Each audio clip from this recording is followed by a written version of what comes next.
All right. Hey, folks. So we are still on the February Q&A. I think it's part 5 now. So, which is really cool because there's amazing questions and a few more have rolled in on Instagram. So I'll finish those off and then we'll go back to YouTube.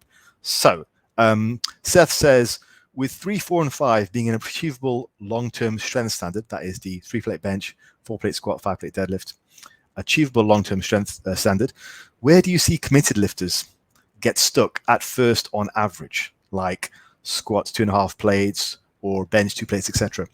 Yeah, it's a good question. I mean, I'll give you, well, my experience was very similar to what a lot of lifters experience that come to me. I see mostly a 2-plate bench being a sticking point for a lot of guys, 3-plate squat, 4-plate deadlift. I don't think, especially the 4-plate squat, a lot of guys won't get to a 3-plate squat. The 4-plate deadlift. A lot of guys won't get to a 3-plate squat just because they squat terribly, but there'll be a lot of guys who can work up to a 2-plate bench, 4-plate deadlift. It really depends on the tenacity of the lifter. I find the lifters who are a little bit sort of unbalanced, maybe the younger guys are a little bit insecure and, really got a lot of rage, they'll probably make it up to the deadlift pretty soon. They'll just rage pull their way up to 4 plates. And with the bench, with some work and some weight gain, you can get up to 2 plates. Squats are always a bit problematic, mostly because people just don't know how to train squats properly. So they'll do partial squats and their squat will never really get anywhere. But yeah, I see it. So my story was I got stuck on a 90-kilo bench, which is just below 2 plates. And at the time, the sort of community of lifters that I was involved with back in 2000, I won't name them because I don't want to give them any bandwidth, but they were a group who still are on Facebook, and they like to think of themselves as genetically less average, and so they find gaining hard, let's say, if that makes sense. But those guys basically told me, look, Faz, you try everything, and you train in the way that we say you should train. And this was the old forum heads at the time. They were also like, look, basically you've hit your limit. You're 21 years old, 90 kilos, 200 pounds bench is your limit. You do it obviously because clearly you're doing everything right, because I had my log worked out. They knew I was eating properly. I was eating enough to gain. I trained in the way that they thought was the premier way to train for strength and bodybuilding, and which was a very, very low volume approach. And said, yeah, you're finished. That's it. Maintain. You're done. Clearly, I said F that, and I still say F that to them. And I went and I bench pressed eventually double that. So F them. And that leads me to my point. The reason that people get stuck is often standards. There's 2 reasons. And there's 2 which come from that story. Standards and know-how. Standards and know-how. Those guys had neither standards nor know-how. Their standards were through the floor, and their know-how was amateur. And so, clearly, if you don't know anything, you're not ever going to be able to coach anyone to the point where they can lift a reasonable amount of weight.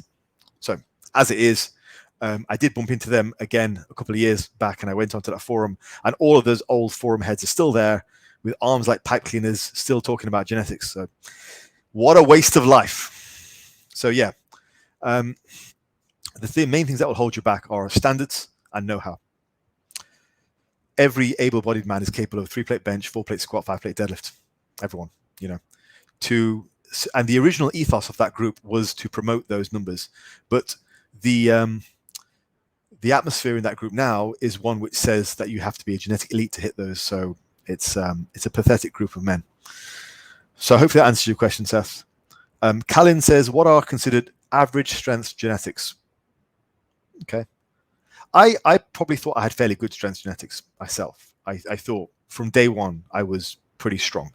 I wasn't the best built, and I wasn't the biggest, but pound for pound I was very, very strong. I wasn't like Andy Bolton type of strong, but I deadlifted 475 within my first year or first 9 months of proper training.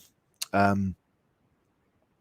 benched 200 fairly soon, but I got stuck there for a long time. Upper body strength was horrendous. But yeah, my deadlift was very good. And I just seemed to be able to be quite explosive, which was weird because both my brothers were both sort of more long distance. whereas I was very, very strength orientated. So it was kind of strange. But I would consider average strength genetics probably a lifetime goal of hitting 3-plate bench, 4-plate squat, 5-plate deadlift. I know I keep coming back to those guys, but it's such a good standard. So that's where I would place people at, a reasonable body weight of a lean 10% body fat, 10 to 15% body fat, 180 to 200 pounds, something like that. Well, maybe even less, 160 to 200 pounds, depending on how tall you are. But that's what I would consider to be average. I mean, if you consider the current natural bench press record in the 200-pound class is about 500 pounds, then yeah, I think 300 pounds is achievable on average. I think if you've got the poor end of the stick in terms of genetics, then yeah, maybe a 200-pound lifetime best is what your max. But I seriously doubt there are many people out there who wouldn't be better off just, again, improving their standards and their know-how. Okay, Sunil says, what are your thoughts on the Westside Vs The World documentary? It's still one of the best documentaries. If I enjoyed this, would you recommend any other piece of content, books, documentaries, etc.? Yeah, I really liked it. I had some hesitation about watching it initially because I thought it would be a bit corny, but I actually really love Louis Simmons. I think he's great. I mean, what a lad. He's 70 years old, something like that, and he's still just. What I like about him is he just loves powerlifting. You can't fault the guy. You can't fault a guy who's had a lifelong passion about something. Doing what a guy. I'd love to meet him. I may well be in Columbus at some point over the next couple of years, so I would like to meet him and shake his hand. Just because, I mean, Louis kind of been a background figure in my life for 20 years, so it would be nice to meet him, shake his hand. That's all I'd want, really. Shake his hand and just tell him thank you. So yeah, I really enjoyed the documentary. I thought it was great. Love Louis. I think he's one in a million, one in a billion. Would I recommend any other piece of content? I've got a ton of lifting books. I'll have to do an actual YouTube video on all of my lifting materials, because the time when I was really interested in consuming a lot of lifting content, it was all purchasable by paper books. So I would order all these books from America, like down to England, because we had to order them direct from like Iron Mind, like a bunch of. I've got tons. I'd have to dig them all up. But off the top of my head, I really enjoyed reading John McCallum's Keys to Progress, because it was a series of chapters of stories, but which revealed weight training and bodybuilding routines, which were really fun, and they were really funny. So I like those. I like those a lot. So yeah, that's just one off the top of my head. But yeah, I think I'd have to do a separate video because I've got a ton of books. Like I used to collect old magazines as well, like from the 50s. So I've got a ton of those too, which are really interesting. I used to just buy little ones off eBay. So anyway, if we go back to YouTube for the questions, let's find the first one. If you guys haven't noticed, I like them after I've answered them. So here we go. So I know where I'm at. So okay, right. Good question. Pecky Boy says, strength loss while cutting weight fast. Should I aim to maintain my current strength levels or push to get stronger? He's currently 240 pounds and he's looking to get to 190 in 4 months. Going to use a recommended approach of cutting weight fast in the beginning, then slowing it down and cutting normally. Right, Pecky Boy, I want to just give you, I read this question before and I want to give you some solid advice here. So firstly, don't bank on 4 months. Okay, just don't do it. Bank on a year. All right, just forget 4 months. I've been involved in a dozen extreme fat loss transformations with my clients over the years. So when I say extreme fat loss, I'm talking about fat loss from 50 pounds to 100 pounds. So I've had guys lose 70, 80, 90 pounds on the books. Now, regular fat loss is more like 30 to 40 pounds, or minimal fat loss 10 to 20 pounds is fine. But that's what I would consider to be extreme fat loss. So what you're talking about there, 50 pounds, that is extreme fat loss. It's not going to take you 4 months. Like, bank on a year. If you've never cut down to that light before, like, bank on a lot more time. You're going to make life very miserable for yourself, because if you fall short of your goals, you're going to feel terrible. You're going to put a lot of pressure on yourself. The pressure in and of itself is going to make the diet harder. That is true. The psychological pressure will in and of itself make the diet harder. If you haven't been down to that territory before, or it's been a long time since you've been down there, physiologically it's going to be very, very difficult to maintain that, to even get down there in the first place. So in terms of strength loss, I mean, there's going to be some, because your leverages will be massively different. Like 50 pounds is a lot of weight. Everything will look different. Your face will be sunken in, your chest will be 3 or 4 inches, 5 inches, 6 inches, well, maybe even 10 inches smaller. So there's going to be strength loss. But I think if you've got 50 pounds to lose, you have to accept the fact that you are doing this for health reasons. Now, as long as you carry on training and training hard and heavy, you will retain as much muscle as you retain. My personal feeling is, right now, your biggest priority is to lose the weight. If you are holding 50 pounds, that's a major, major priority for your health sake, okay? For the sake of your future. You only have one body. So strength loss, I think you should just do what you can and not worry about it. Psychologically, you will screw yourself if you were just thinking, oh God, I lost 5 kilos off my bench. I lost 10 pounds off my bench. If it happens, it happens. Like, I don't think it's going to happen for a while. And I think you should still try and, my point, you should still try and maintain as much strength as possible. My point is just that you are going to lose strength. If getting down from that weight down to 190 pounds, you are going to lose strength, because you're going to look like a completely different person. Your leverage will be completely different. Just by virtue of leverages alone, you're going to lose strength. I can't say how much, but my point is, I don't want you to focus on that. It'll be one more thing to hold you back. And trust me, dude, there's going to be a ton of stuff holding you back. Like, I've managed extreme fat loss transformations before. It's not easy. And it's even harder if you put a deadline on it for 4 months. That's crazy.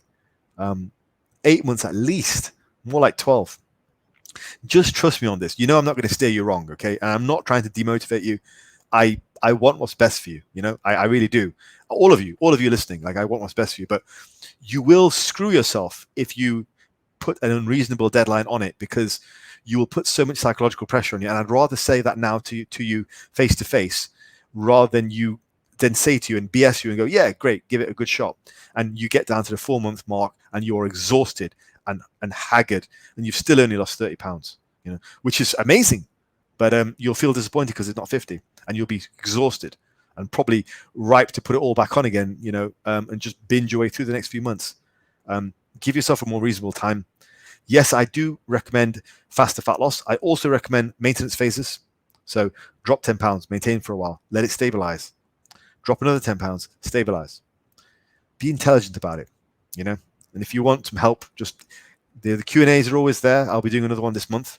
Contact me personally if you want a consultation.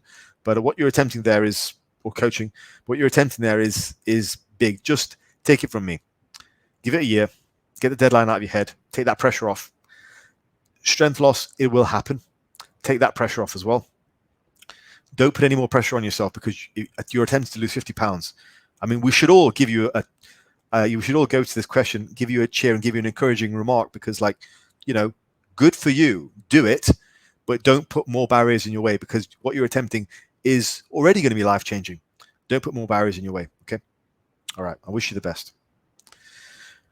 Robert says, if you are unable to use this piece of equipment at the gym and must substitute, how do you track unexpected changes? Robert, that's a great question, and I've got a good answer for you. This is what I tell all my clients. Just stick to the same sets and reps. Don't worry about the change of exercise. Seriously, it's not a problem.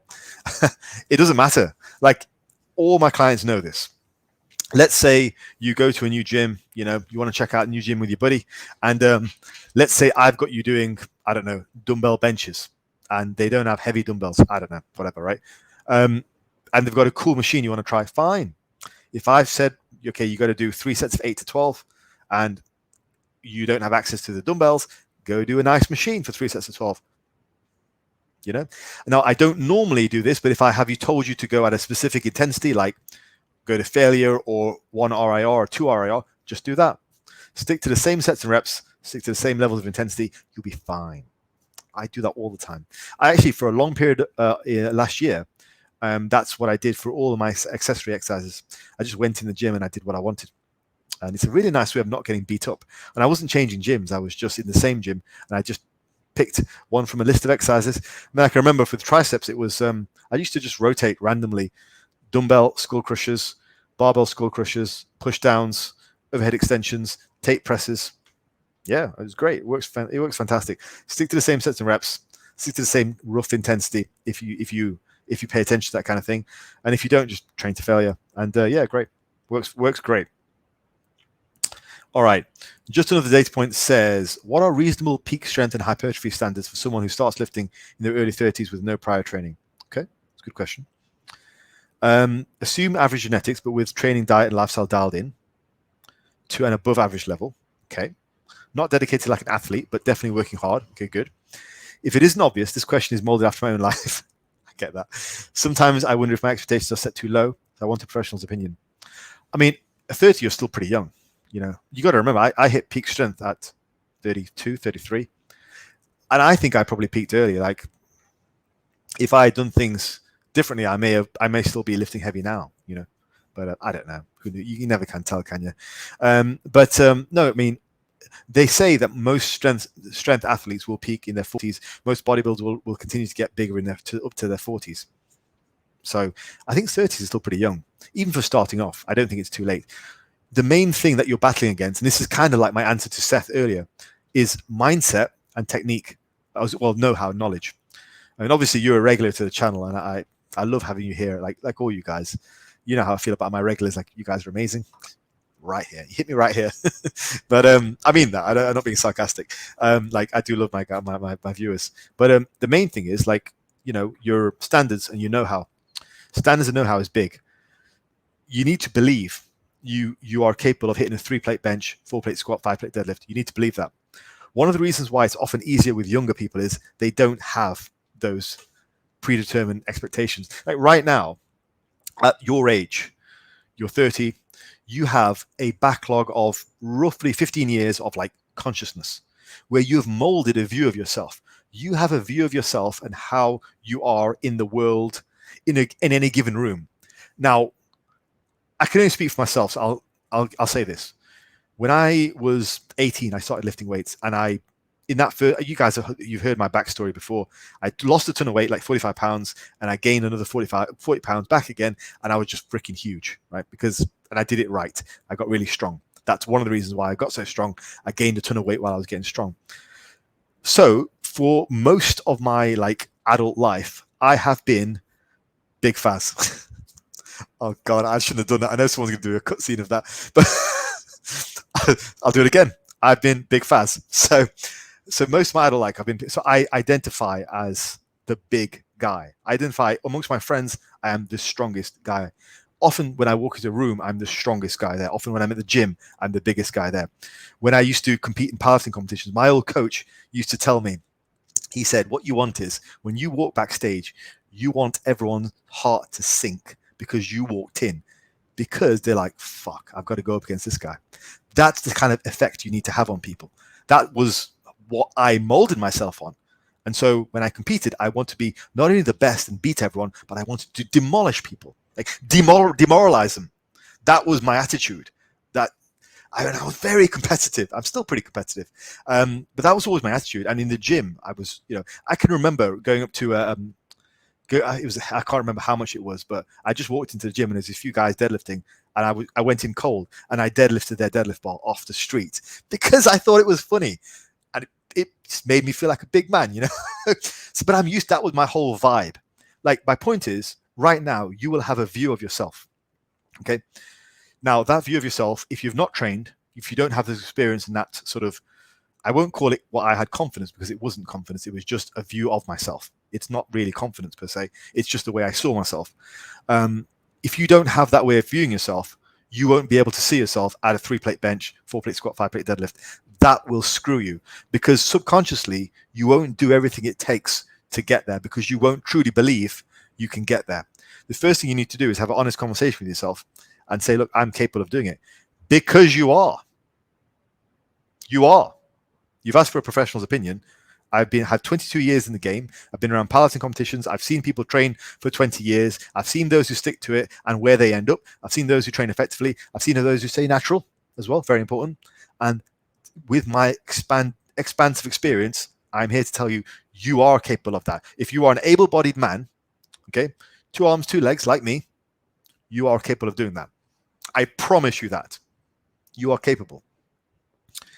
I'm not lying. I'm not trying to gas you up. I'm not trying to say this to be motivational. It's the truth. Believe it. And if you don't believe it, we have a phrase in England, it says fake it till you make it. So you have to just pretend you believe it. Or what my old coach used to say to me is just target the next £5. If you don't, if you're getting intimidated by weight, just focus on the next £5. I say that to one of the guys who listens to this YouTube channel, Brian Jarman. Brian, we've had lots of conversations, and you're too hard on yourself, man. Just focus on the next £5. You're always saying you don't think you can do it. You don't have the dedication. Same for you. Just focus on the next £5. That's it. That's all you need to do. And eventually that the confidence will build and build and build. So that's the first thing. Okay. Second thing is knowledge and know-how. Now, you have the knowledge in my books, the Tactician program, the Wizard, the Barbarian. I don't know where you're at currently, but even the Noob might be appropriate for you. I don't know how much of a beginner or where you are, but the know-how is there. Potentially, you could argue I need to put out some diet material as well. Maybe I do. That's something I'll think about down the road. But there's enough knowledge out there. You also know there's a group of YouTube influencers who are all good at what they do. Like I did a video recently where I talked you through the guys who I regularly listen to. Every one of them, well, not every one of them, almost every one of them does some style of coaching as well and has good content. Most of them would be able to have some coaching experience and would be able to direct you well with either books or videos or actual direct coaching. Hire someone. I'm well priced. Hire me for a few months.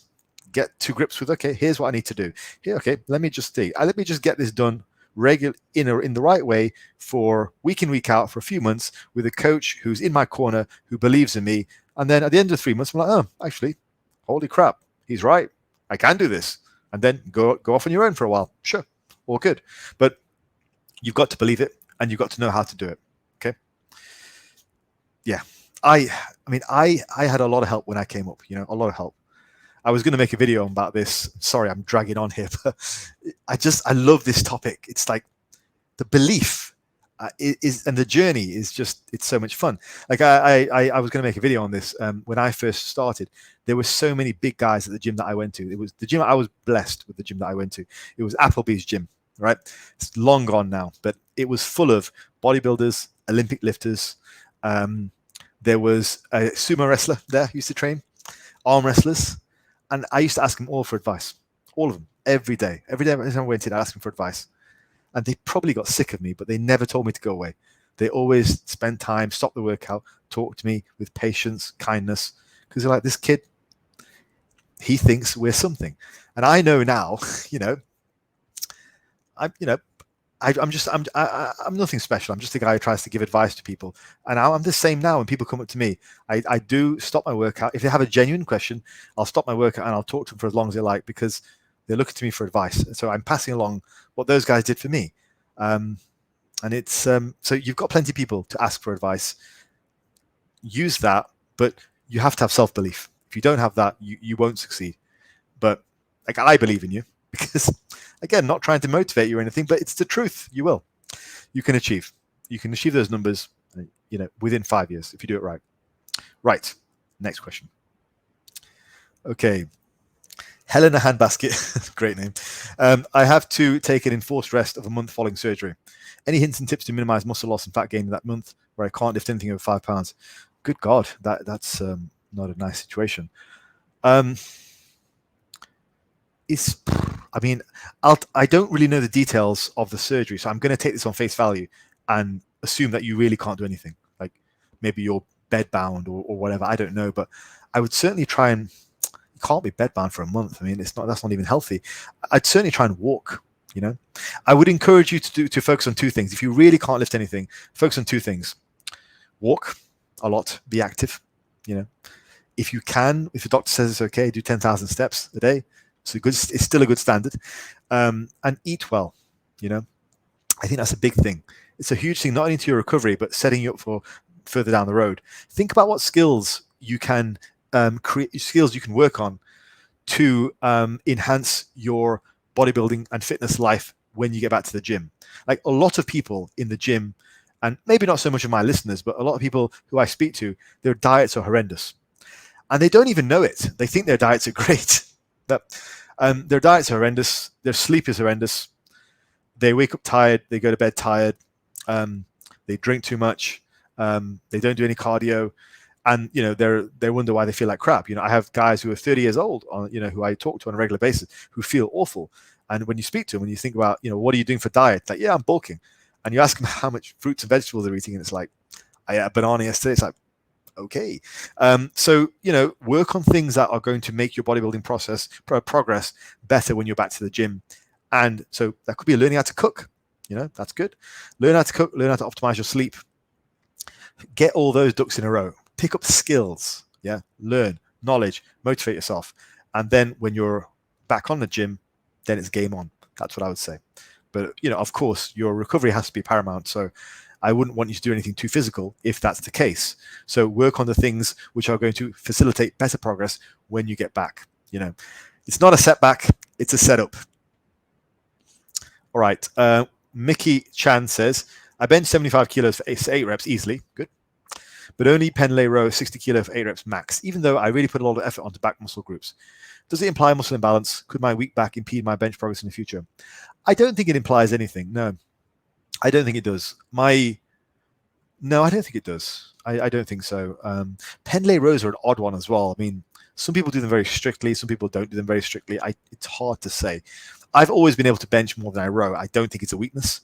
I think there are other factors which go into rowing, such as like lower back strength, hip strength, being able to hold the weight. So I don't necessarily think it's even keel. The muscles on the front of the body are very different to the ones on the back of the body. So it sounds good, like it sounds like it should be true, but I don't think there's any correlation really.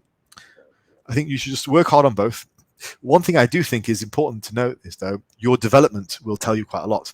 You can visibly see where you're lacking. Like if your back is just hunched over and rounded over and you have no lats, then it's clearly a problem. If your chest and shoulders are just flat and you're all back and traps, then that's the problem. But yeah, I think at the stage you're at now with a 75 kilo bench for 8, I think it's important just to get that bench to 100 for 8 and everything else as strong as you can, and then kind of assess where you're at physique wise. I don't necessarily think strength is always the best indicator. Physique, you can get different levels of physique from different levels of strength. It doesn't really correlate that well. So it doesn't correlate from person to person. So why would it correlate from body part to body part? So, right. Olvi says, I'm training twice a week full body right now. Excellent. How should I approach bulking when training only twice a week? Do I still eat at surplus every day or only on training days and the day after training? Okay, there's 2 answers to this question. Firstly, view weight gain from a weekly basis. What I say to most of my clients is if we're bulking, we're going to be trying to gain about 1-ish% of body weight per month.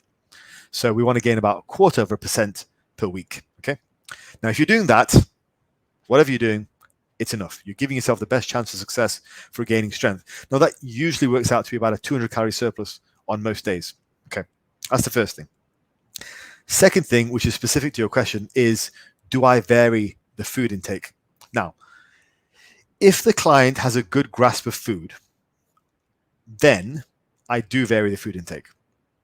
So I will have a little bit more food on training days, a little bit less on non-training days, simply because the act of training burns calories. So let's say you do an hour session in the gym and you really go at it. You might burn, 200, 300 calories, okay?